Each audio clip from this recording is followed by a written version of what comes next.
എല്ലാ കുടുംബാംഗങ്ങൾക്കും നിറഞ്ഞ മനസ്സോടെ,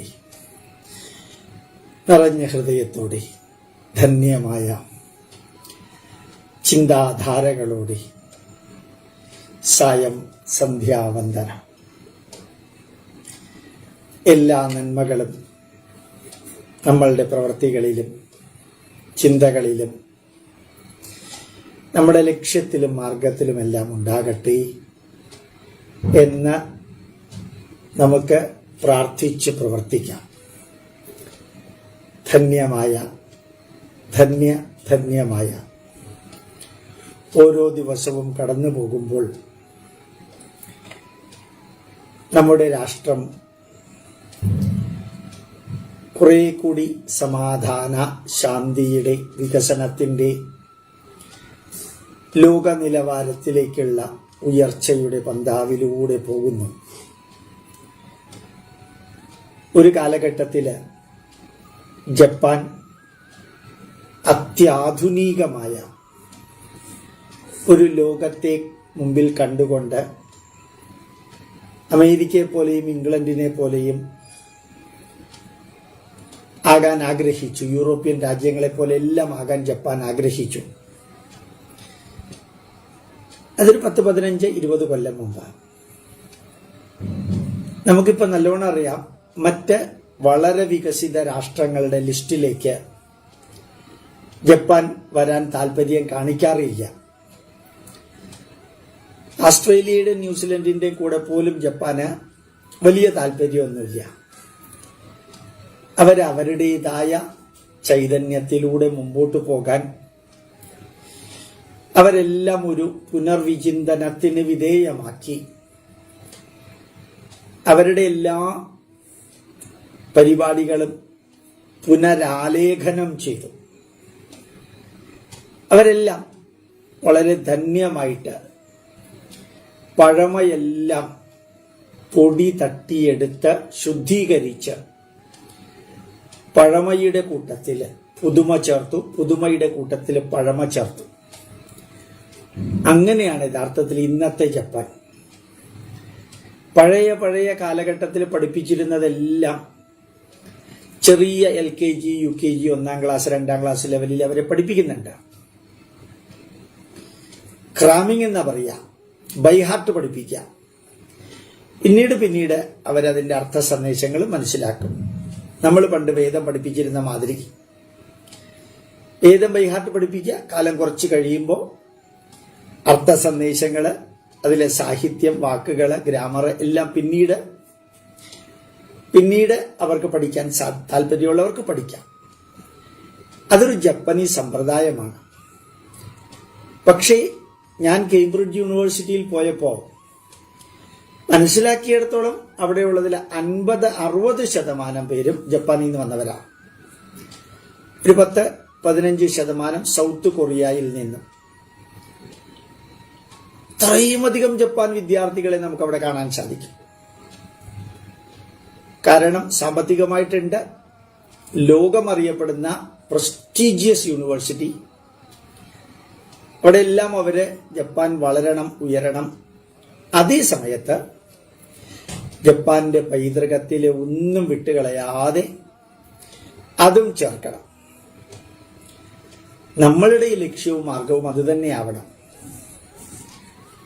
ശരിക്ക് നമ്മൾ ഈ പൈതൃകത്തെ, നമ്മുടെ വേദവും പുരാണവും ഭഗവത്ഗീതയും കുടുംബ ബന്ധങ്ങളെല്ലാം നമ്മളിങ്ങനെ കൃത്യമായിട്ട് ആധുനിക വീക്ഷണത്തോടുകൂടി വിവരിക്കുമ്പോൾ ചില വ്യക്തികൾക്ക്, ജിഹാദികൾക്കും തീവ്രവാദികൾക്കും ഒന്നും അത് സഹിക്കാൻ പറ്റണില്ല.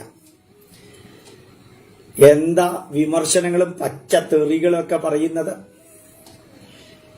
കാരണം നമ്മൾ പഠിച്ചു പറയുന്നു. രാഷ്ട്രീയത്തിന്റെ വീക്ഷണത്തിലല്ല, ദേശത്തിന്റെ വീക്ഷണത്തില്, നമ്മുടെ സംസ്കാരത്തിന്റെ വീക്ഷണത്തില്, നമ്മുടെ പൈതൃകത്തിന്റെ വീക്ഷണത്തില്.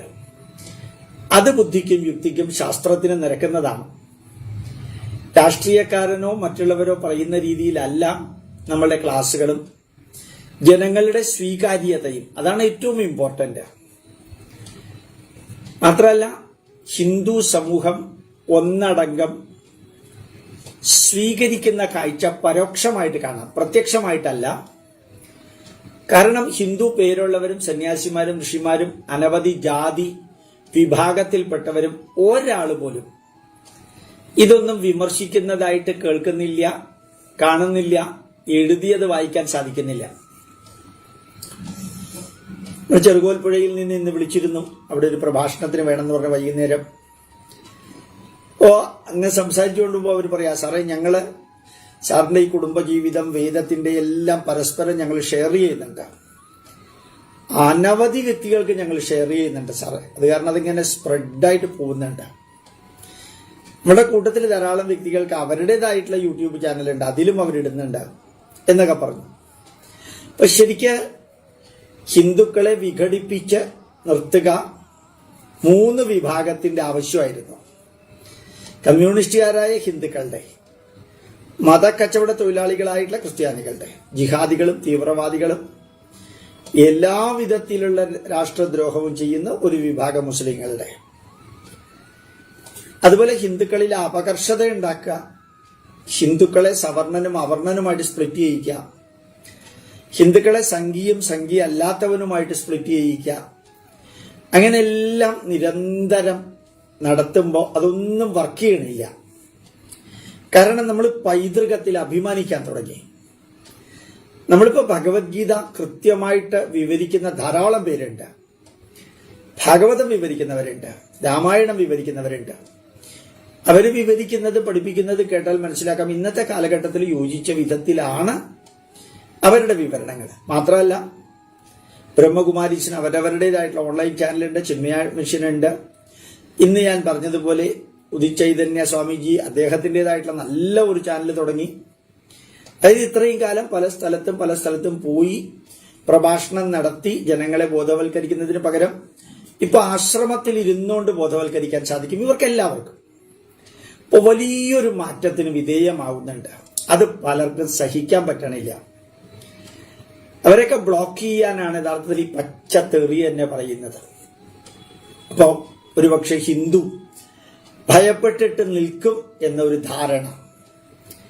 നമ്മളുടെ ലക്ഷ്യം എന്ന് പറയുന്നത് ഭഗവത്ഗീത എല്ലാം നമ്മളുടെ, ഞാൻ ഉദ്ദേശിച്ചത് ഇപ്പോ ഹിന്ദു ധർമ്മത്തിന് വേണ്ടി സ്പിരിച്വൽ ലെവലിൽ പ്രവർത്തിക്കുന്ന എല്ലാവരുടെയും ലക്ഷ്യം പ്രത്യക്ഷമായിട്ടും പരോക്ഷമായിട്ടും ആധുനികമായ, ജപ്പാനെ പോലെ തന്നെയാണ്, ആധുനികമായ എല്ലാ നന്മകളും പുരാതനമായ എല്ലാ നന്മകളും കൂടി ചേർത്ത് ശാസ്ത്രീയമായി സയന്റിഫിക്കലി ഇത് പഠിപ്പിക്കുക.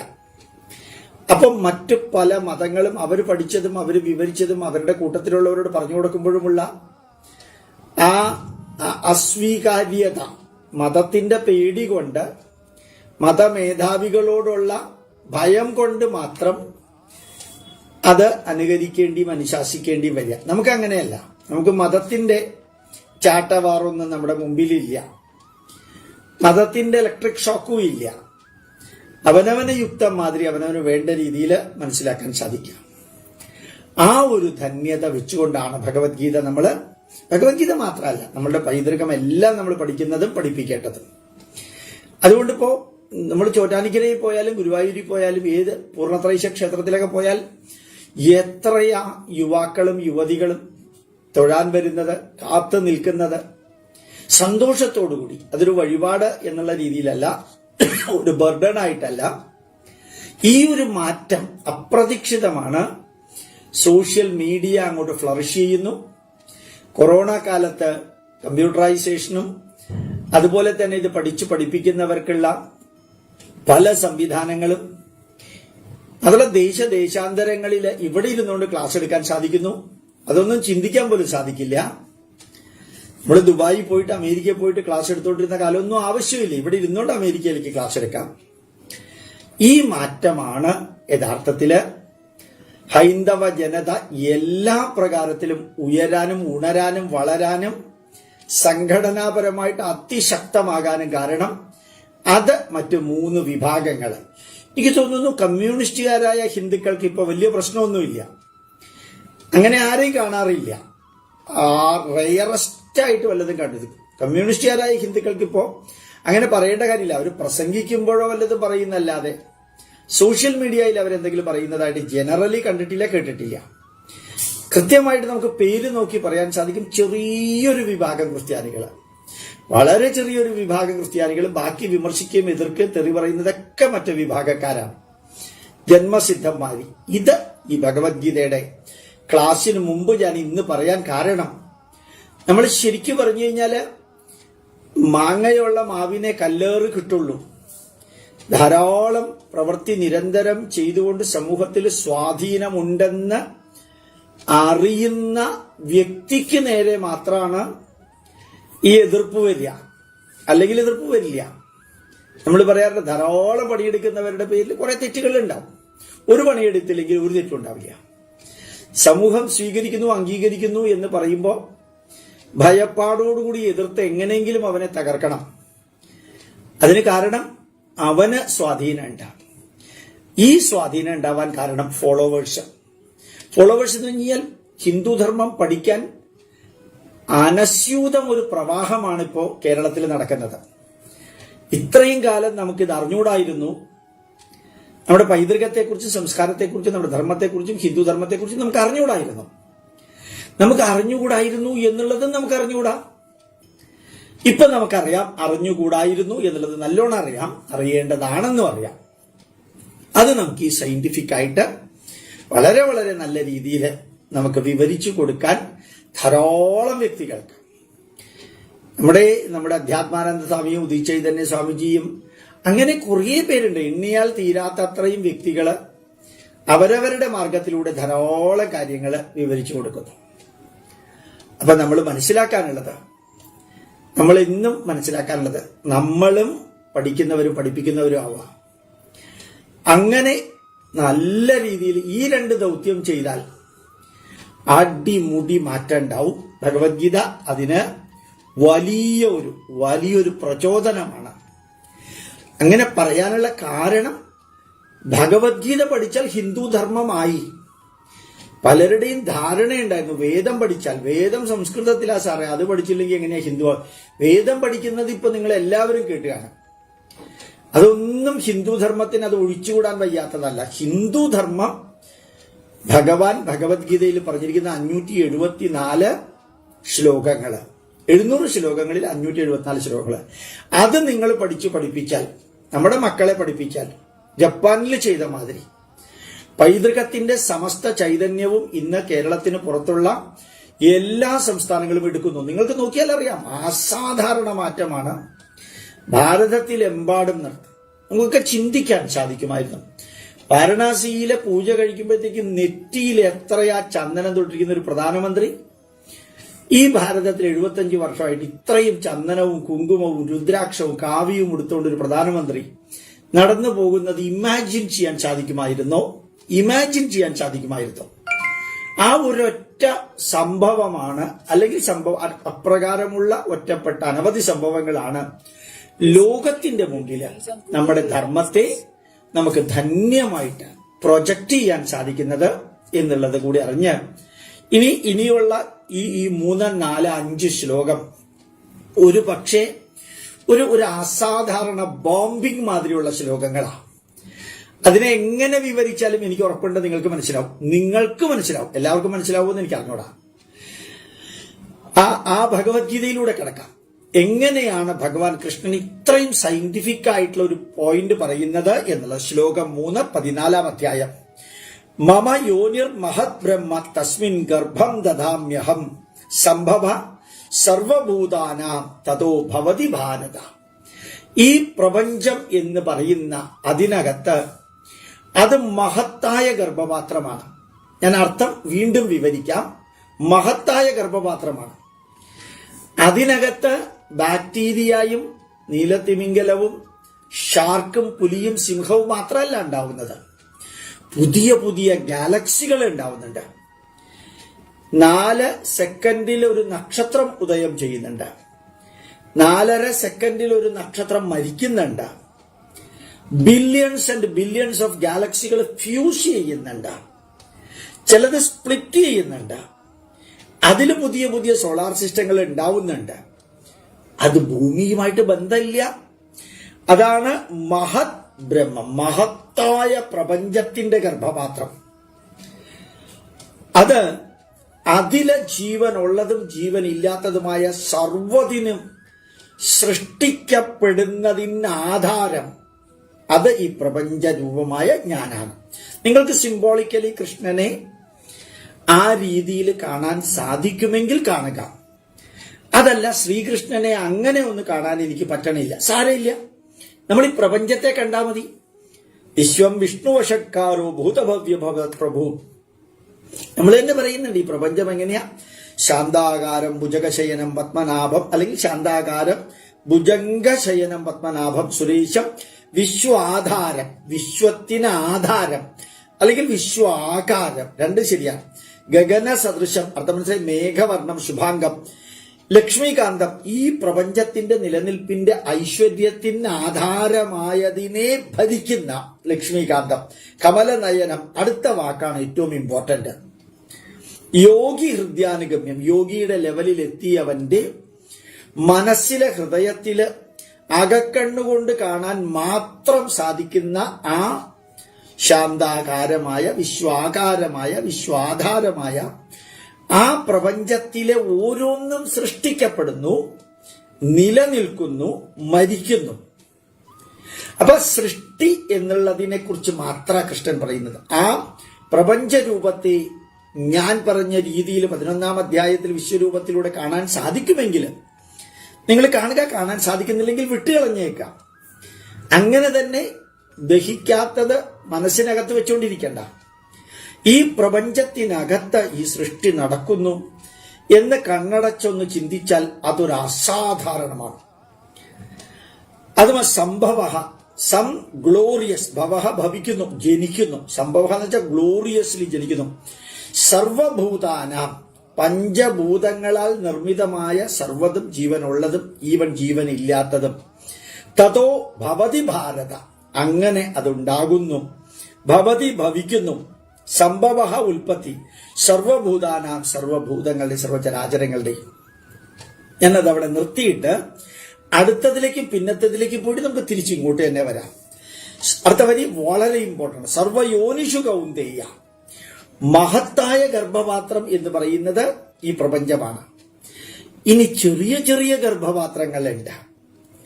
അതിനെ എല്ലാത്തിനെയും കൂടി ചേർത്താൽ സർവയോനിഷു ഹേ കൗന്ദേയ മൂർത്തയ സംഭവന്തി യഹ യാഹ, എല്ലാ ചെറിയ ചെറിയ ചെറിയ ഗർഭപാത്രങ്ങളിലുമുണ്ട്. അവിടെയും ജനങ്ങൾ നടക്കുന്നുണ്ട്. താസാം ബ്രഹ്മ മഹദ്യോനിരഹം ബീജപ്രതപിത, അങ്ങനെയുള്ള ചെറിയ ചെറിയ യോനികളില് ഗർഭപാത്രങ്ങളുള്ളതില് ആ പ്രപഞ്ചത്തിന്റെ സൃഷ്ടി, അത് മഹത്തായത്, അതിനെ പ്രവർത്തിപ്പിച്ച് സൃഷ്ടിസ്ഥിതി സംഹാരം നൽകുന്നത് ഞാനാണ്. ഇനി ചെറിയൊരു ഉദാഹരണം പറയാം, എന്നിട്ട് ഇതിന്റെ തന്നെ ഉദാഹരണം പറയാം, വേറെ ഉദാഹരണം പറയാം. ഇന്ന് നിങ്ങൾ ഏതെങ്കിലും കമ്പനിയുടെ ഒരു കമ്പ്യൂട്ടർ വാങ്ങിച്ചാൽ ആ കമ്പ്യൂട്ടർ കമ്പനിയുടെ അകത്തേക്ക് പോയാൽ നമുക്ക് മനസ്സിലാക്കാൻ സാധിക്കും അവർ കമ്പ്യൂട്ടർ ഉണ്ടാക്കി ഹ്യൂലറ്റ് പിക്കാർഡ് അല്ലെങ്കിൽ ഡെൽ കമ്പ്യൂട്ടർ 1982 ഒരു ന്യൂസ് പേപ്പർ ബോയ് ആയി പ്രവർത്തിച്ചിരുന്ന മൈക്കേൽ ഡെല്ലിനെ കുറിച്ച് ഞാൻ MBA എടുക്കുമ്പോൾ IIT ബോംബെയിൽ നിന്നാണ് MBA എടുത്തത്. അവിടെ IIT ബോംബെയിലാണ് ഞങ്ങളുടെ കോണ്ടാക്ട് ക്ലാസ്സുകളൊക്കെ. ICFAI ബിസിനസ് സ്കൂളാണ് എക്സിക്യൂട്ടീവ് MBA എടുത്തത്. ICFAI business school, ICFAI business ഇൻസ്റ്റിറ്റ്യൂട്ടിൽ നിന്നാണ്. അപ്പൊ ഈ ശരിക്കും പറഞ്ഞു കഴിഞ്ഞാല് അതിൽ ഞങ്ങൾക്ക് ഈ മൈക്കേൽ ഡെല്ലിനെ കുറിച്ച് പഠിക്കാനുണ്ട്. ന്യൂസ് പേപ്പർ ബോയ് ആയിരുന്നു അദ്ദേഹം. 1982 അദ്ദേഹം ന്യൂസ് പേപ്പർ വിറ്റ് കിട്ടിയ $1800 കൊണ്ടുപോയിട്ട് ഒരു കമ്പ്യൂട്ടർ ഉണ്ടാക്കുന്ന എഞ്ചിനീയറുടെ കൊടുത്തിട്ട് ഒരു കമ്പ്യൂട്ടർ ഉണ്ടാക്കണം എന്ന് പറഞ്ഞു. അപ്പൊ അയാൾ പറഞ്ഞു $2000 വേണം, $1800 പോരാന്ന്. പൈസയില്ല ഇയാളുടെ കയ്യില്. ഇയാൾ $200 വർക്ക് ചെയ്തു. അവിടെ വർക്ക് ചെയ്തു കൊടുത്ത് അങ്ങനെ $2000 ആക്കിയിട്ട് അയാൾ ഒരു കമ്പ്യൂട്ടർ ഉണ്ടാക്കി തന്നു. ആ കമ്പ്യൂട്ടറിൽ റിവേഴ്സ് എഞ്ചിനീയറിംഗ്, ആ കമ്പ്യൂട്ടറിന്റെ ഓരോ ഭാഗം വീതം ഇങ്ങനെ അഴിച്ച് വീണ്ടും ഫിറ്റ് ചെയ്തിട്ട് അഴിച്ച് കമ്പ്യൂട്ടർ എങ്ങനെ ഉണ്ടാക്കേണ്ടതെന്ന് പഠിച്ചു ന്യൂസ് പേപ്പർ ബോയ് ആയിട്ടുള്ള മൈക്കേൽ ഡെൽ. അത് കഴിഞ്ഞിട്ട് അദ്ദേഹം കമ്പ്യൂട്ടറിന്റെ പ്രൊഡക്ഷൻ തുടങ്ങി, മെയിൻ്റനൻസ് തുടങ്ങി. അപ്പൊ എങ്ങനെയാ തീരുന്നറിയാമോ? അയാൾ കമ്പ്യൂട്ടർ നിങ്ങൾക്ക് തരും, ഡെൽ കമ്പ്യൂട്ടർ നിങ്ങൾക്ക് തരും. ഓൺലൈൻ വഴിക്കാണ്, അത് മെയിൻലി ഭയങ്കര ബിസിനസ് ആയിരുന്നു. പക്ഷെ അയാളുടെ കമ്പനി കമ്പ്യൂട്ടർ ഉണ്ടാക്കിയിരുന്നത്, അയാളുടെ കമ്പനിയാണ് മഹദ്യോനി. കമ്പ്യൂട്ടർ പുറത്തേക്ക് വരുന്നത് അയാളിൽ നിന്നാണ്. പക്ഷേ ആ കമ്പ്യൂട്ടറിന് ആവശ്യമായിട്ടുള്ള ഒന്നും അയാൾ ഉണ്ടാക്കുന്നില്ല. എല്ലാ പാർട്സും ഓർഡർ ചെയ്ത് വരുത്താണ്. ചിപ്പുകളായാലും അസാധാരണമാവും കപ്പാസിറ്റിയുള്ള PCB, പ്രിന്റഡ് സർക്യൂട്ട് ബോർഡ്, വയറുകള്, ചിപ്പുകള്, അതിനകത്തുള്ള എല്ലാ സാധനങ്ങളും ഓരോ കമ്പനിയിൽ നിന്ന് വരുത്തി ഇയാളുടെ കമ്പനിയിൽ വെച്ച് അത് അസംബിൾ ചെയ്ത് അയാളുടെ മാർക്കിംഗ് ഇട്ടിട്ട് അയാളുടെ പേരിട്ടിട്ട് അവിടെ നിന്ന് ഡെൽ കമ്പ്യൂട്ടർ പോകും. ഏകദേശം നിങ്ങൾക്ക് മനസ്സിലായി എന്ന് ഞാൻ ആഗ്രഹിക്കുന്നു, വിശ്വസിക്കുന്നു.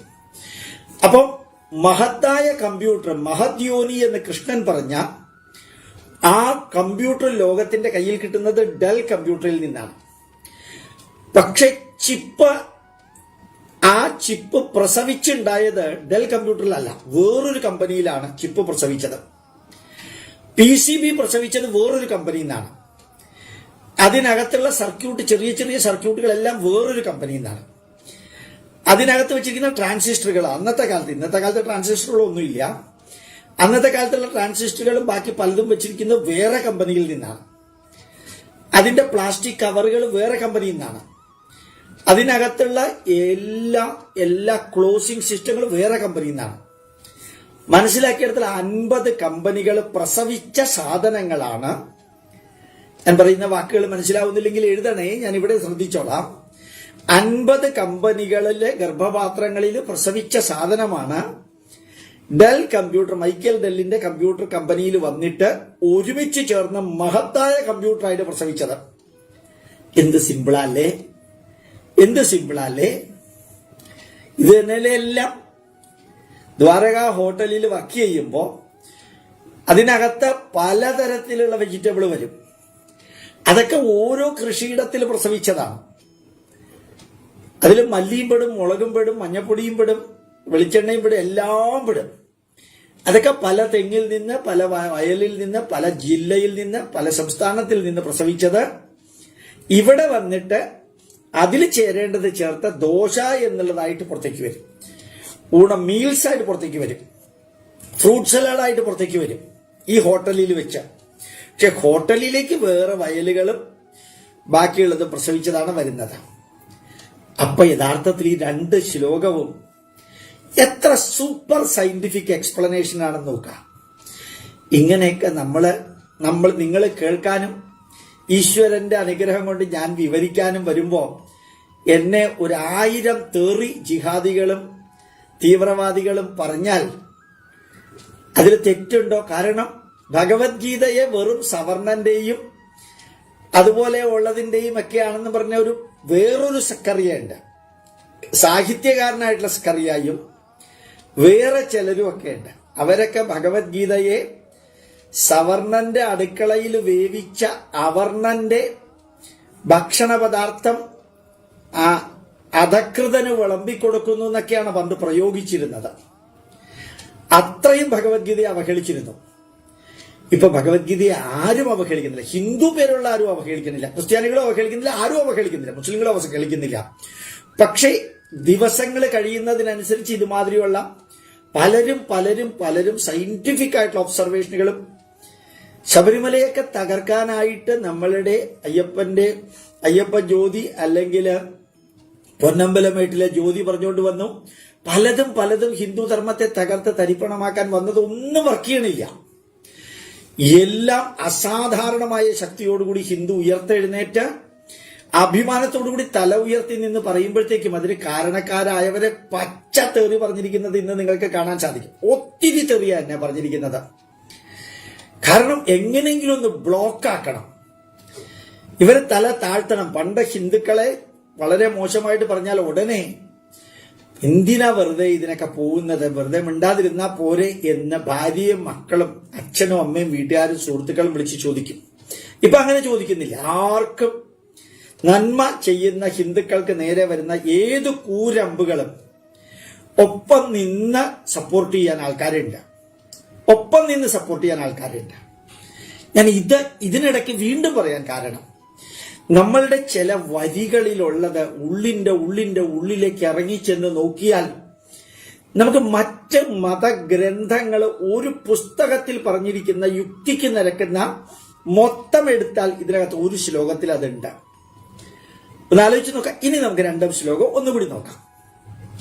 മമയോനിർ മഹത് ബ്രഹ്മ, ഈ പ്രപഞ്ചം പ്രകർഷേണ പഞ്ചീകൃതം തത് പ്രപഞ്ചം, പൃഥ്വി അപ്പ് തേജ വായു ആകാശം, പഞ്ചഭൂതം, അതിനകത്ത് പൃഥിവ്യ തേജ വായു ആകാശ അഹങ്കാരാദി മഹത് അവ്യക്തൈഹി ആവരണൈഹി ആവൃതേ അസ്മിൻ മഹതി ബ്രഹ്മാണ്ഡ മണ്ഡലേ. ആ പഞ്ചഭൂതങ്ങളുടെ കൂട്ടത്തിൽ അവയർനെസ്സും കോൺഷ്യസ്നെസ്സും ചേർന്ന ഈ ആറെണ്ണം നിലനിൽക്കുന്ന ഈ പ്രപഞ്ചത്തില് ആ പ്രപഞ്ചമാണ് ഒന്നുകൂടി പറയുന്നു, ആ പ്രപഞ്ചമാണ് കാർബണും ഹൈഡ്രജനും നൈട്രജനും ഫോസ്ഫറസും ഓക്സിജനും സൾഫറും എല്ലാം മൈന്യൂട്ട് മെഗ്നീഷ്യവും ലിറ്റിൽ ബിറ്റ് അയേണും എല്ലാം കൂടി ചേർത്ത് മോളിക്യൂളുകളാക്കി ആ മോളിക്യൂളിനെ പുരുഷന്റെ ടെസ്റ്റിക്കിൾസിൽ നിന്ന്, പുരുഷ മൃഗത്തിന്റെ ടെസ്റ്റിക്കിൾസിൽ നിന്ന് വരുന്ന ജീവനുള്ള സ്പേം ആക്കി മാറ്റിയത് അച്ഛനല്ല, അമ്മയുമല്ല, പ്രപഞ്ചമാണ്. ഇന്നലെ ഞാൻ പറഞ്ഞു നിർത്തിയതാണ്. അപ്പൊ ഈ അണ്ടത്തിന് ജീവനുണ്ടെന്ന് പറഞ്ഞത് അത് ഏത് ജീവനാ?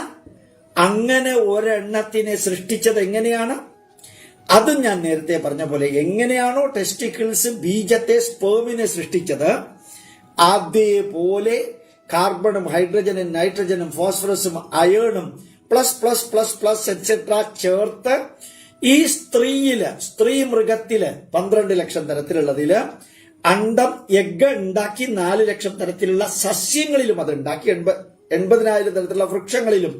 നിങ്ങൾക്ക് വൃക്ഷത്തിന്റെ പൂവെടുത്ത് നോക്കിയാൽ അറിയാം, ഓവറി ഉണ്ട്, ഓവമുണ്ട്, അതുപോലെ പോളൻ ഗ്രെയിനിലൂടെ വരുന്ന ആ പോളൻ ഗ്രെയിൻ എന്ന പുരുഷന്റെ സ്പേമിന് തുല്യമായിട്ടുള്ള വൃക്ഷങ്ങളുടെ പോളൻ ഗ്രെയിനും അതെങ്ങനെയാ സൃഷ്ടിച്ചത്?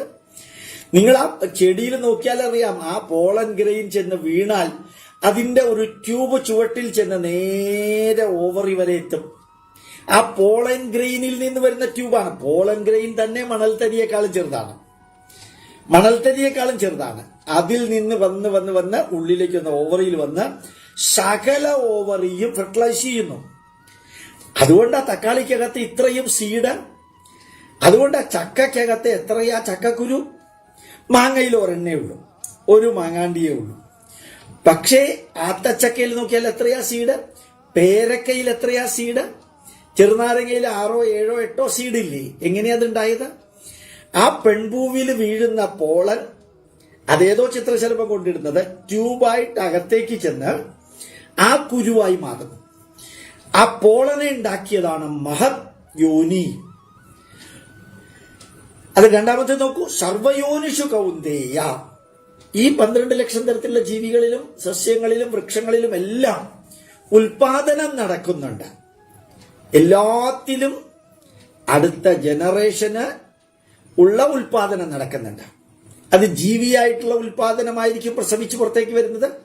പ്രസവം എന്ന വാക്കിന്റെ അർത്ഥം തന്നെ പ്രാന്ന് വെച്ച് കഴിഞ്ഞാൽ ഗ്ലോറിയസ്, സവന്ന് വെച്ച് കഴിഞ്ഞാൽ ഓവർഫ്ലോയിങ്.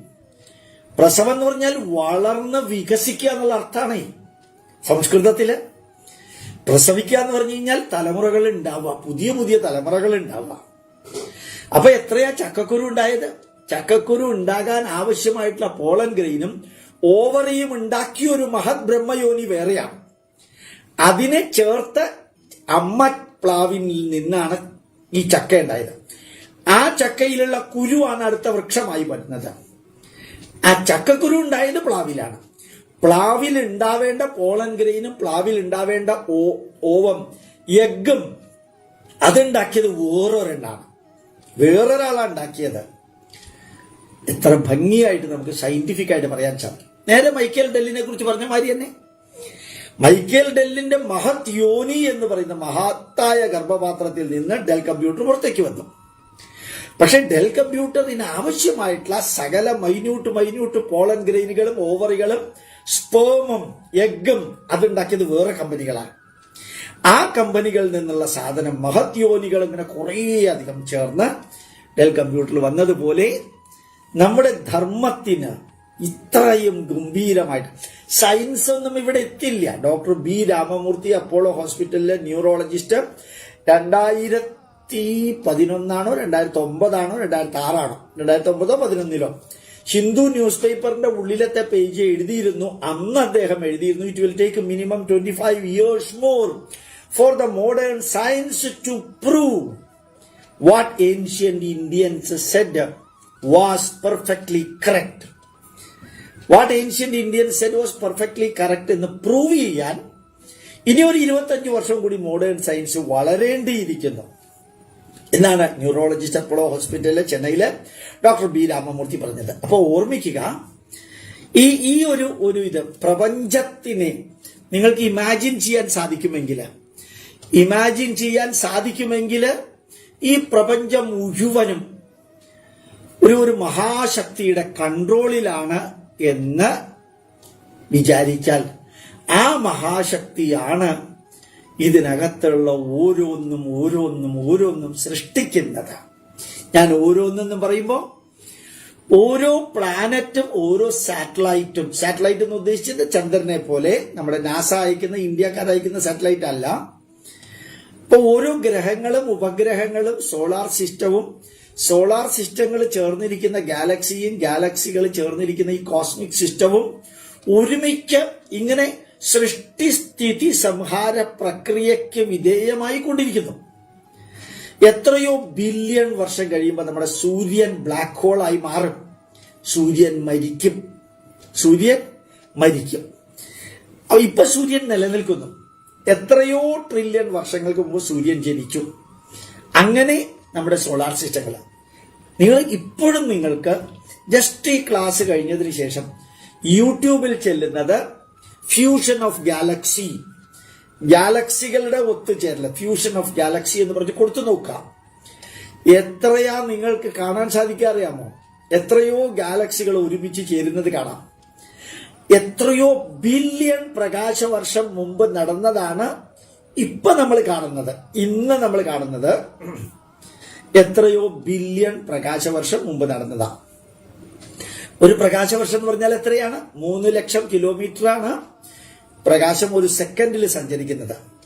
അപ്പൊ ഒരു മിനിറ്റില് × 60, ഒരു മണിക്കൂറില് × 60, ഒരു ദിവസത്തില് × 24, ഒരു വർഷത്തില് × 365. അപ്പോ ഈ ഒരു വർഷം കൊണ്ട് പ്രകാശം എത്ര സഞ്ചരിക്കുന്നുവോ അതാണ് പ്രകാശത്തിന്റെ പ്രകാശം സഞ്ചരിക്കുന്ന ദൂരം. പ്രകാശവർഷം ദൂരമാണ്. പ്രകാശവർഷം എന്ന് വെച്ചാൽ കാലയളവല്ല, ദൂരമാണ്, ഡിസ്റ്റൻസ് ആണ്. 3 ലക്ഷം × 60 × 60 × 24 × 365 അത്രയും ദൂരമാണ് ഒരു പ്രകാശം. അങ്ങനെ ബില്യൺസ് ആൻഡ് ബില്യൺസ് ഓഫ് പ്രകാശവർഷം അകലെ എത്രയോ കാലം മുമ്പ് നടന്നതാണ് ഇപ്പൊ നമ്മൾ കാണുന്നത്. അപ്പൊ അതൊക്കെ സൃഷ്ടി നടക്കുന്നു. പുതിയ ഗാലക്സികൾ ഉണ്ടാവും. ആ ഗാലക്സികളിൽ പുതിയ സോളാർ സിസ്റ്റം ഉണ്ടാവുന്നു. ഞാനിങ്ങനെ ചിലപ്പോൾ ചില കാര്യങ്ങളൊക്കെ പറഞ്ഞ് ദീർഘശ്വാസം എടുക്കുമ്പോഴത്തേക്കും ഒരു ഒട്ടകം എഴുതി ഓവാലേഷന് വയസ്സായിട്ട് അയാൾക്ക് ശ്വാസം വിടാൻ പോലും പറ്റില്ല എന്ന്. അമ്മയും അച്ഛനും ജനിപ്പിക്കുന്നതിന് മുമ്പ് നല്ലോണം ആലോചിക്കേണ്ടിയിരുന്നു, ദൈവത്തോട് പ്രാർത്ഥിക്കേണ്ടിയിരുന്നു, ഇങ്ങനെയുള്ള ദുരന്ത ജന്മങ്ങളെ കേരളത്തിൽ ജനിപ്പിക്കരുത് എന്ന് പ്രാർത്ഥിച്ചു പ്രവർത്തിച്ചു കഴിഞ്ഞാൽ ഇങ്ങനെയുള്ള ധാരണ വരില്ല. ഞാൻ ദീർഘശ്വാസം വിടുന്നത് എനിക്ക് വയ്യാത്തത് കൊണ്ടല്ല, ആ മഹത്തായ ചൈതന്യത്തിന്റെ ഒരു ഇമാജിനേഷൻ അകത്ത് വരുന്നത് കൊണ്ടാണ്. അതല്ലെങ്കിൽ നിങ്ങൾക്ക് വിവരിച്ചു തരുന്ന വിഷയങ്ങളുടെ അഗാധ തലത്തിലേക്ക് പോകുമ്പോൾ ഉണ്ടാകുന്ന ഇന്റേണൽ ഇമോഷനാണ്, അല്ലാണ്ട് ചാവാറായതുകൊണ്ടല്ല.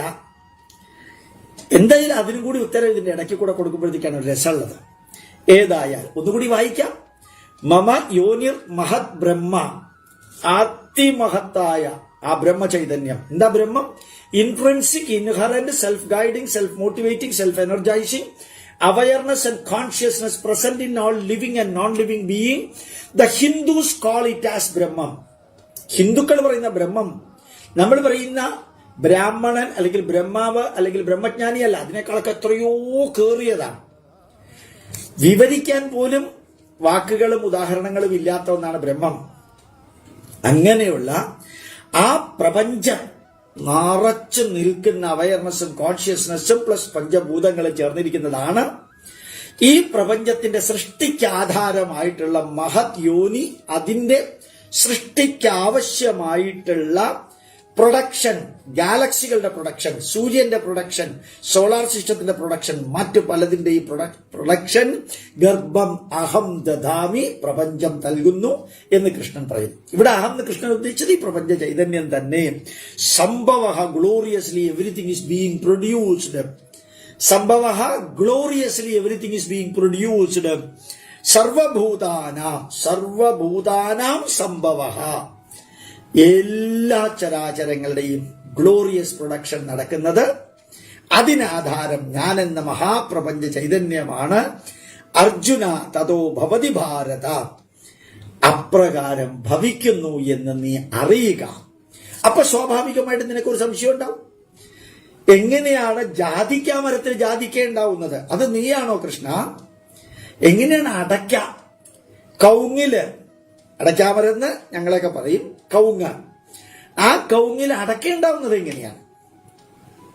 അതിലും ഓവറിയും പോളനും ഒക്കെ ഉണ്ടല്ലോ. മാവില് മാങ്ങ ഉണ്ടാവുന്നത്, മത്തങ്ങയിലും മത്തവള്ളിയിൽ മത്തങ്ങ ഉണ്ടാവുന്നത്, വെള്ളരിക്കയുടെ വള്ളിയിൽ വെള്ളരിക്ക ഉണ്ടാവുന്നത്, അതെല്ലാം സർവയോനിഷു കൗന്ദേ, അത് ഓരോന്ന് ചെറുതാണ്. മൂർത്തയ സംഭവന്തിയാഹ, ഓരോ മൂർത്തി ഉണ്ടാവും. വെള്ളരിയുടെ വള്ളിയില് വെള്ളരിക്ക ഉണ്ടാവുന്നു, മത്തവള്ളിയിൽ മത്തങ്ങ ഉണ്ടാവുന്നു, കുമ്പള വള്ളിയിൽ കുമ്പളങ്ങ ഉണ്ടാവുന്നു, ജാതിക്കയുടെ മരത്തിൽ ജാതിക്ക ഉണ്ടാവുന്നു. പക്ഷെ അതിനാവശ്യമായിട്ടുള്ള എല്ലാം ഉണ്ടാക്കി കൊടുക്കുന്നത് ഈ പ്രകൃതിയുടെ അവിഭാജ്യ ഘടകമായി പ്രകൃതി ഇത് ഉണ്ടാക്കുന്നു. അതിന് ഗർഭം ദദാമ്യഹം, സൃഷ്ടിക്ക് ആധാരമായ നിർദ്ദേശം കൊടുക്കുന്നത് അവയർനെസ് ആൻഡ് കോൺഷ്യസ്നെസ്സും ഈ പ്രപഞ്ച ചൈതന്യമാണ്. മയാധ്യക്ഷേണ പ്രകൃതി എന്ന് നേരത്തെ പറഞ്ഞിട്ടുണ്ട്. പ്രകൃതി ഇതെല്ലാം ഉണ്ടാക്കുമ്പോൾ അതിനു വേണ്ട ഡയറക്ഷൻസും ഗൈഡൻസും എല്ലാ വിധത്തിലുള്ളതും ഞാൻ നൽകുന്നു. അപ്പൊ ചെറിയ സാധനങ്ങളെല്ലാം ഇവിടെ ഉണ്ടാവും. അതിനാവശ്യമായ ഈ മഹാപ്രപഞ്ചത്തിന്റെ സൃഷ്ടി, അതാണ് മഹദ്യോനി, മഹാഗർഭപാത്രം. അത് കൃഷ്ണൻ എന്ന വിശ്വ രൂപത്തിലൂടെ നമ്മളെ കാണിക്കുന്നു. അതിനകത്ത് പലതും ചേർന്നു. ആ സമുദ്രം എന്ന് പറയുന്നത് ഒരു മഹദ്യോനിയാണ്. ആ സമുദ്രത്തിനകത്ത് എല്ലാവിധത്തിലുള്ള ജന്തുജീവജാലങ്ങളും സസ്യലതാദികളുമുണ്ട്. ലോകത്തിന് ആവശ്യമായിട്ടുള്ള ഓക്സിജൻ, ആ ഓക്സിജന്റെ 87% ഉൽപ്പാദിപ്പിക്കുന്നത് കടലിലെ ചെടികളാണ്. നമ്മുടെ കാട്ടിലെ ചെടികളല്ല, കടലിലെ അടിയിലുള്ള ചെടികളാണ് സർവ്വജീവജാലങ്ങൾക്കും ആവശ്യമായ ഓക്സിജന്റെ 87-88% ഉണ്ടാക്കുന്നത്. കാട് വെട്ടുമ്പോഴത്തേക്കും അത് വെട്ടാൻ സാധിക്കില്ല, കടലിനടിയിലായത് കാരണം അത് വെട്ടാൻ സാധിക്കില്ല. അത് കടലിൽ ചെടികൾ മാത്രമല്ല, ചെറിയ പൊടിപ്പായലുകൾ ഉൾപ്പെടെയാണ് ഈ ഓക്സിജൻ ഉണ്ടാക്കുന്നത്. ആ മഹത്തായ കടല് മഹദ്യോനിയാണെന്ന് പറയുന്ന മാതിരി അതിനകത്താണ് ഓരോ മത്സ്യങ്ങളും പെറ്റുപെരുകുന്നത്. സാൽമൺ ഉൾപ്പെടെ പെറ്റുപെരുകുന്നത് സമുദ്രം എന്ന മഹായോനിയിലാണ് എന്ന് പറയുന്ന മാതിരി എക്സാമ്പിളാണ് ഈ പ്രപഞ്ചമാകുന്ന മഹാസാഗരത്തില് ഓരോ ഗ്രഹങ്ങളും എല്ലാം ഉൾപ്പെടെ വരുന്നു. 2 തരത്തിലുള്ള പ്രൊഡക്ഷൻ, ചെറിയ ഗർഭപാത്രങ്ങളിൽ ചെറുതുണ്ടാവുന്നു. എല്ലാത്തിനെയും കൂടി ചേർത്ത് ഈ മഹാപ്രപഞ്ചത്തിനകത്ത് ഗാലക്സികളും കോസ്മിക് സിസ്റ്റത്തിലെ ഓരോ കോമ്പോണന്റുകളും ഉണ്ടാകുന്നു. അടുത്തത് സിമ്പിൾ സ്ട്രെയിറ്റ് ഫോർവേഡ് പച്ച സത്യം കൃഷ്ണൻ പറയുന്നു. സത്വം രജസ്തമ ഗുണാഹ പ്രകൃതി സംഭവ.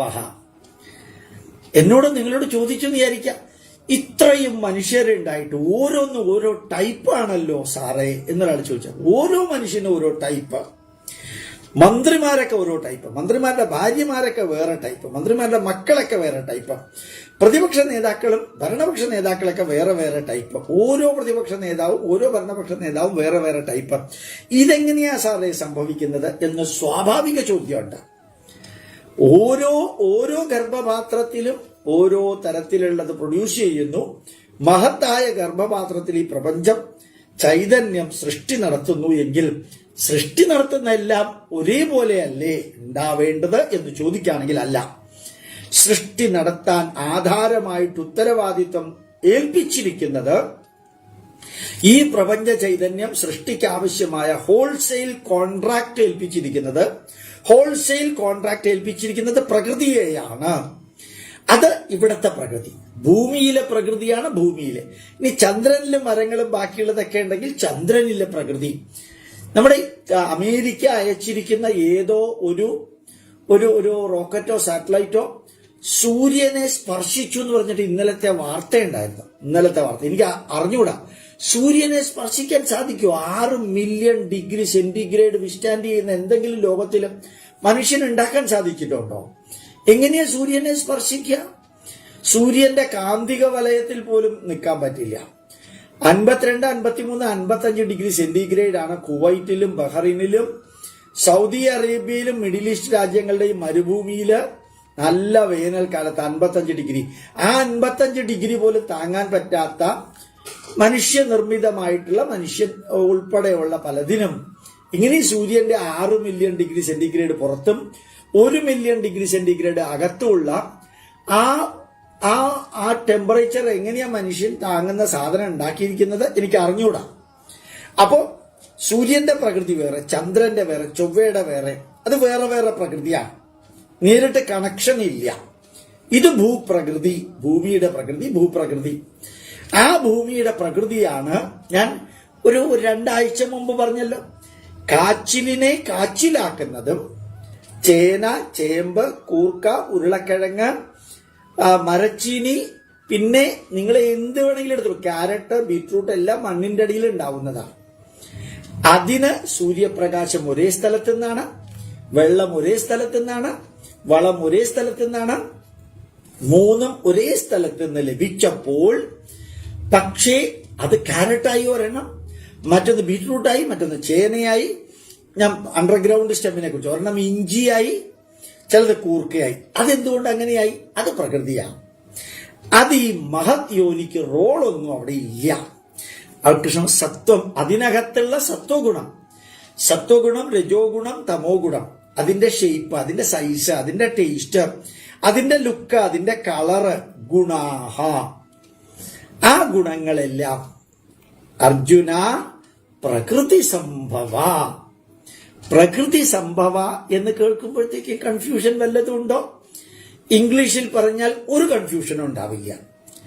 ക്യാരറ്റ് എന്താണോ ഇങ്ങനെ saffron colour? Carrot B J P ആയതുകൊണ്ടാണോ കാവി നിറം എന്ന് ചോദിച്ചാൽ എന്താ ഉത്തരം പറയുക? CPM കാരൻ ക്യാരറ്റ് കാവിയാവാൻ കാരണം എന്താ ചോദിച്ചാൽ എന്തുത്തരം പറയും? അത് ക്യാരറ്റിന്റെ നേച്ചറാണോ? അത് ക്യാരറ്റിന്റെ നേച്ചറാണ്. വൈറ്റ് ആയത് റാഡിഷ് എന്താണോ വൈറ്റ് ആയത്? അതതിന്റെ നേച്ചറാണ്. പ്രകൃതി നേച്ചർ, സംഭവ അതിന്റെ നേച്ചറായിട്ട് മാറിയതാണ്. ഇപ്പൊ ഇംഗ്ലീഷ് കറക്റ്റാണ്, മലയാളവും കറക്റ്റാണ്, സംസ്കൃതവും കറക്റ്റാണ്, സയൻസും കറക്റ്റാണ്. ക്യാരറ്റിന് എന്താണോ മധുരം എന്ന് ബോട്ടണി പ്രൊഫസറോട് ചോദിച്ചാൽ അത് ക്യാരറ്റിന്റെ നേച്ചർ അല്ലേ ഗോപാലകൃഷ്ണൻ സാറേ? അതെന്താ അങ്ങനെ ഒരു ചോദ്യം ചോദിച്ചത്? മധുരക്കിഴങ്ങിന് മധുരമുണ്ട്, ഉരുളക്കിഴങ്ങിന് മധുരയില്ല, മരച്ചീനിക്ക് മധുരമില്ല. പിന്നെന്തുകൊണ്ട് മധുരക്കിഴങ്ങിന് മധുരം വന്നു, ബീറ്റ്റൂട്ടിന് മധുരം വന്നു? അതതിന്റെ നേച്ചറാണ്. പ്രകൃതി സംഭവ. 5164 വർഷങ്ങൾക്ക് മുമ്പ് കൃഷ്ണൻ പറഞ്ഞ അതേ വാക്കല്ലേ ബോട്ടണിക്കാർ ഉപയോഗിക്കുന്നത്, ഞാനും നിങ്ങൾ ഉപയോഗിക്കുന്നത്? അപ്പൊ കൺഫ്യൂഷൻ ഇല്ലല്ലോ, സയൻസ് അല്ലേ? നിബധ്നന്തി മഹാബാഹോ ദേഹേ ദേഹിനമവ്യയം. ജീവാത്മാവെന്ന് പറയുന്ന മഹാപ്രപഞ്ച പ്രതിഭാസം ശരീരവുമായിട്ട് ഇതിങ്ങനെ ബന്ധിച്ചു, പ്രകൃതിയുടെ ശരീരവുമായിട്ട് പ്രപഞ്ചപുരുഷ ചൈതന്യത്തിന്റെ ഭാഗമായ ജീവാത്മ ചൈതന്യവുമായിട്ട് ശരീരത്തിൽ ബന്ധിക്കപ്പെട്ടിരിക്കുന്ന പോലെ ദൂരെ മാറി നിൽക്കുന്നവർക്ക് കാണാം. ബന്ധിക്കപ്പെട്ടിട്ടൊന്നുമില്ല, പക്ഷേ ദേഹിനം ദേഹി അവ്യയം ദേഹിനം, ജനനമരണങ്ങൾക്ക് അതീതമായ ആ ഈശ്വര ചൈതന്യം, ജീവാത്മ ചൈതന്യം ദേഹേ ദേഹത്തിൽ ഹേ മഹാബാഹോ അല്ലയോ അർജുന നിബധ്നന്തി ബന്ധിക്കപ്പെട്ടതുപോലെ തോന്നുന്നു, ബന്ധിക്കപ്പെടുന്നു. അത്രേ ഉള്ളൂ. മരിക്കാറാവുമ്പോ അത് വിട്ടുപൊക്കോളും. അല്ലാതെ കയറിട്ട് പാശമിട്ട് സ്റ്റാപ്ലർ അടിച്ച് ചേർത്തിട്ടില്ല, വിട്ടുപൊക്കോളും. എന്ത് ഭംഗിയായിട്ടുള്ള വിവരണ അല്ലേ ഭഗവത്ഗീതയില്. സിമ്പിൾ കാര്യമാണ് കേട്ടോ ഞാൻ പറഞ്ഞിരിക്കുന്നത്. ആ സിംപ്ലിസിറ്റിയുടെ അതേ അടിസ്ഥാനത്തിൽ ഞാനൊന്ന് വിവരിച്ചു എന്ന് മാത്രമേ ഉള്ളൂ. ഏതിനും എന്തുകൊണ്ടാണോ ചില മനുഷ്യർ 5 മക്കളുള്ള മാതാപിതാക്കൾക്ക് 5 മക്കൾ 5 ടൈപ്പ്? അതെന്താടോ അങ്ങനെ? അത് അവരുടെ നേച്ചറാടോ, അത് അവരുടെ നേച്ചറാന്ന് പറഞ്ഞുകൊണ്ടുകൂടി കഴിഞ്ഞു. ഇങ്ങനെയല്ലേ നമ്മൾ ഏത് വേണമെങ്കിൽ നോക്കിക്കോളൂ, ഏത് വേണമെങ്കിൽ നോക്കിക്കോളൂ. നമ്മൾ ശരിക്കും എന്താ പറയാ, വാഴയില എടുത്ത് നോക്കാം, അല്ലെങ്കിൽ മുല്ലപ്പൂ എടുത്ത് നോക്കാം. എല്ലാ മുല്ലപ്പൂവും ഒരേപോലെയല്ല. ഒരു പ്ലാവില് 100 ചക്ക ഉണ്ടായിട്ടുണ്ടെങ്കിൽ 100 ചക്കയും ഒരേപോലെയാണെന്ന് നോക്കാം, 100 വ്യത്യാസം ഉണ്ടാവും. ഒരു തെങ്ങില് 50 തേങ്ങ ഉണ്ടായിട്ടുണ്ടെങ്കിൽ അതിങ്ങനെ നിരത്തി വെക്കാം, 50 തേങ്ങയും വ്യത്യാസം ഉണ്ടാവും. പക്ഷെ കോമ്പോണന്റുകൾ ഏതാണ്ട് ചകിരിയുണ്ട്, ചിരട്ടയുണ്ട്, കർണലുണ്ട്, വെള്ളമുണ്ട്, എല്ലാം ഉണ്ട്, കൊലിഞ്ഞിലുണ്ട്, എല്ലാം ഉണ്ട്. പക്ഷെ ശരിക്കും സൂക്ഷ്മ ദൃഷ്ടിയോടുകൂടി നോക്കിയാൽ എല്ലാ വ്യത്യാസം ഉണ്ടാവും. നമ്മൾ ഭഗവാൻ ഈശ്വരനെ കുറിച്ചേ അല്ല പറയുന്നത്, ഈ പ്രപഞ്ചത്തെക്കുറിച്ചും പ്രകൃതിയെക്കുറിച്ചും സൃഷ്ടിയെക്കുറിച്ചുമാണ് ഭഗവാൻ കൃഷ്ണൻ പറയുന്നത്. എത്ര ഭംഗിയായിട്ട് സയൻസ് വാക്കുകൾ ഉപയോഗിച്ച് നമുക്ക് വിവരിക്കാൻ സാധിക്കുമെന്ന് അറിയുക. ബാക്കി അടുത്ത ക്ലാസ്സിൽ നമുക്ക് എടുക്കാം. 3 ഗംഭീര ശ്ലോകങ്ങളാണ്. സാധിക്കുമെങ്കിൽ ആ ശ്ലോകങ്ങളൊന്ന് വായിക്കാം, സ്പ്ലിറ്റ് ചെയ്തൊക്കെ മനസ്സിലാക്കാം. മഹാപ്രപഞ്ചത്തിന്റെ ഗർഭപാത്രം, അതിൽ ഗർഭം നൽകുന്നത് ഈ പ്രപഞ്ച ചൈതന്യമായിട്ട് നിങ്ങൾക്ക് കാണാൻ സാധിക്കുകയാണെങ്കിൽ ഞാൻ തന്നെയാണ് എന്ന് കൃഷ്ണൻ പറയുന്നു. സർവഭൂതാനാം സംഭവഃ, സർവചരാചരങ്ങളുടെയും ഉത്ഭവം തതോ ഭവതി, അവിടെ നിന്ന് ആരംഭിക്കുന്നു. ഹേ ഭാരത, എല്ലാ ജീവജാലങ്ങളുടെയും കഴിഞ്ഞ ദിവസം പറഞ്ഞതുപോലെ ഇരയും ഇണയും അതിലൂടെ സർവയോനിഷു കൗന്ദേയ മൂർത്തയഃ മൂർത്തയഃ സംഭവന്തിയാഹ, പ്ലൂറലാണ്, യാഹ മൂർത്തയഃ സംഭവന്തി, ഓരോ മൂർത്തികളും ഉത്ഭവിക്കുന്നു. ഹേ കൗന്ദേയ, കുന്തിപുത്ര, സർവയോനി, എല്ലാ ഗർഭപാത്രത്തിലും നടക്കുന്നു. അതില് മഹത് യോനി, ഏറ്റവും മഹത്തായ ഗർഭപാത്രം, സർവ്വതിനെയും ഗർഭത്തിലെടുത്തിരിക്കുന്നത് അത് മഹത് അഹം. ആ ഗർഭപാത്രത്തിന് ബീജം നൽകിയിരിക്കുന്നത് ബീജപ്രദ പിതാ, ബീജധാതാവായിട്ടുള്ള ഞാനാണ് എന്ന് ആ പ്രപഞ്ച ചൈതന്യം വിവരിക്കുന്നു, ഗംഭീരമായിട്ട് വിവരിക്കുന്നു. ബീജപ്രദ പിതാ, ആ പിതാവ് പ്രപഞ്ച പുരുഷ ചൈതന്യം, പ്രകൃതി മാതൃ ചൈതന്യം, പ്രകൃതി മാതാവ് പ്രപഞ്ച പുരുഷൻ, പ്രകൃതി മാതാവ് പ്രപഞ്ച പുരുഷൻ. അപ്പോ അത് കൂടാതെ അതിലുത്ഭവിക്കുന്നതെല്ലാം സത്വഗുണം, രജോ ഗുണം, തമോ ഗുണങ്ങളുള്ളതെല്ലാം പ്രകൃതിയാണ് കോൺട്രിബ്യൂട്ട് ചെയ്യുന്നത്. ബീജദാതാവായ ഞാനല്ല, പ്രപഞ്ചപുരുഷനല്ല. പക്ഷേ പ്രപഞ്ചപുരുഷ ചൈതന്യം പ്രകൃതി ഉണ്ടാക്കിയ ശരീരവുമായിട്ട് ബന്ധിച്ചിരിക്കുന്നതായിട്ട് നമുക്ക് കാണാൻ സാധിക്കും. മരണം വരെ ആ ദേഹത്തില് ആ ചൈതന്യമുണ്ടാവും, മരണസമയത്ത് അത് വിട്ടുപോകും എന്നുകൂടി ഓർമ്മിക്കുക. ധന്യമായിട്ടുള്ള വരികളാണല്ലേ. മനസ്സിലാക്കാൻ സാധിച്ച എല്ലാവർക്കും അല്ലാത്തവർക്കും ഗോപാലകൃഷ്ണന്റെ പ്രണാമം, പ്രണാമം, പ്രണാമം. നിങ്ങളുടെ പ്രാർത്ഥനകളും നിങ്ങളുടെ എല്ലാ നന്മകളും എൻ്റെ കയ്യിലെടുത്ത് ഭാരതമാതാവിൻ്റെയും ഋഷീശ്വരന്മാരുടെയും സ്വാമി വിവേകാനന്ദന്റെയും ഭഗവാൻ കൃഷ്ണന്റെയും പാദങ്ങളിൽ അർപ്പിച്ചുകൊണ്ട് പ്രാർത്ഥിക്കുന്നു. ദീർഘായുരാരോഗ്യ ഐശ്വര്യാണാം അഭിവൃദ്ധിരസ്തു, ഉത്തരോത്തരാഭിവൃദ്ധിരസ്തു ഇതി അഹം പ്രാർത്ഥയാമി. കൃഷ്ണ ഗുരുവായൂരപ്പ.